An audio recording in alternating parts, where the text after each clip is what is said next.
Mon père ne connaissait rien au vin. Quand mes parents commencent Thomas Gassac, ils ne connaissent rien au monde du vin. Ils ne sont pas du monde du vin.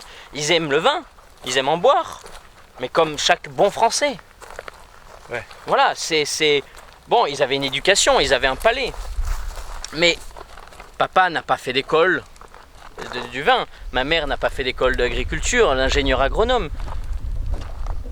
Donc ils arrivaient d'une certaine manière avec un œil frais, sans le poids d'une culture vigneronne. Au contraire, ils pouvaient briser beaucoup de... C'est ça que je pense que le fait de ne pas savoir a permis qu'ils brisent des tabous de planter du Cabernet Sauvignon dans le Languedoc. Bon. A permis d'oser, non?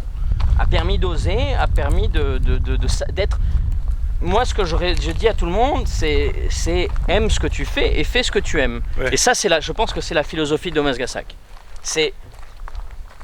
Ils étaient jeunes et amoureux. Mon père aimait le Cabernet Sauvignon et les grands vins bordelais. Donc, il s'est dit, je vais faire la même chose. Ouais. Bon, on est chanceux parce qu'on a un sol... Comme je t'ai dit, on a Émile Pénaud et Henri Ange-Albert qui étaient un peu les pères qui ont donné des très bonnes bases. Mais il y a aussi le climat. Donc on a parlé du sol, on a parlé des hommes, maintenant il faut parler de la température.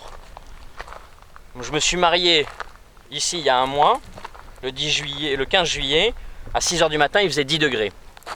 Mon beau-père, qui me connaît depuis 10 ans, ne m'a jamais cru. Mon beau-père, hein. Et... Quand il est parti se coucher avec sa voiture lui a dit « Monsieur Guillain, il est 6h du matin, il fait 10 degrés. » Là, il a cru. En 2000, on a des journées comme maintenant, à 35 degrés. On est à 35 degrés. La nuit, en 2000, il y a une nuit, 2 ou 3 nuits qui ont été à 0 degré. Mais les cigales qu'on entend pendant tout l'été, qui font... D'un coup, on les entend plus toutes mortes.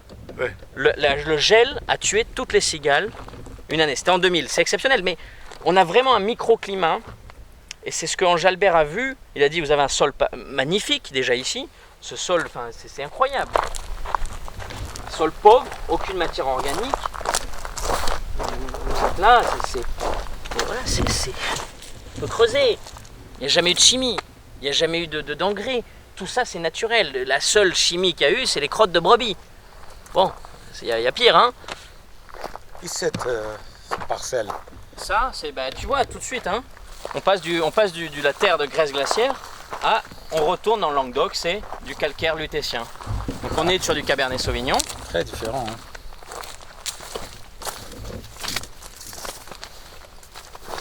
En fait, c'est à côté, hein. C'est à côté. 5 mètres. 5 mètres. La vallée du Gassac, c'est un peu un miracle géologique. C'est-à-dire qu'il y a quelques millions d'années, il y a la période glaciaire, il y a des fleuves qui coulent, et dans cette vallée, il y a une rivière. Et la rivière, elle était là où on est. Et en fait, elle s'est déplacée, on ne sait pas pourquoi, elle s'est déplacée 100 mètres plus loin, mais c'est-à-dire que derrière nous, cette poche de terre rouge, qu'on appelle la graisse glaciaire, est restée intacte et intouchée. Donc au lieu d'être emporté par les crues les crues de la période de déglaçage, elle est restée là. Donc ça, dans le Languedoc, plusieurs géologues sont venus, ils ont fait le tour du Languedoc, parce qu'on leur disait à chaque fois c'est unique. Et ils disent oui c'est unique, je vais trouver ailleurs. Ouais. Il n'a pas trouvé ailleurs. Voilà, c'est Thomas Gassac. Ça fait partie des signatures de Thomas Gassac.